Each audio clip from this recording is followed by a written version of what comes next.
মানসিকভাবে আমি ট্রমার ভিতরে আছি।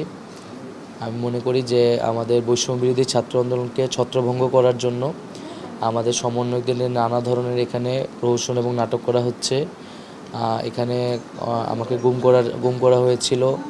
অন্যদেরকে নিয়ে মিডিয়ায় নানা ধরনের বিভ্রাট তৈরি করা হচ্ছে, নানা ধরনের বিভাজন সরকারের জায়গা থেকে তৈরি করা হচ্ছে, আমাদের একতাকে নষ্ট করা হচ্ছে এবং ইন্টারনেট না থাকার কারণে এবং নিরাপত্তা সংকট থাকার কারণে আমরা একসাথে বসতে পারছি না, একসাথে আমরা যোগাযোগ করতে পারছি না।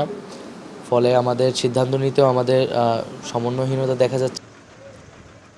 করে আমাদের ওই ৮টি দাবির পক্ষে গিয়ে যদি ওই যৌক্তিক এবং বাস্তবসম্মত যে স্টেপগুলো সেগুলো না নেওয়া হয়, আমাদের দাবিগুলো যদি মেনে না নেওয়া হয়, দৃশ্যমান এবং কঠোর যদি পদক্ষেপ না নেওয়া হয়, তাহলে আমরা কোনোদিনও এভাবে আমাদের সকলের জীবনকে শঙ্কায় রেখে আমাদের আন্দোলন ছেড়ে ভীরুর মতো কখনো চলে যেতে পারি না।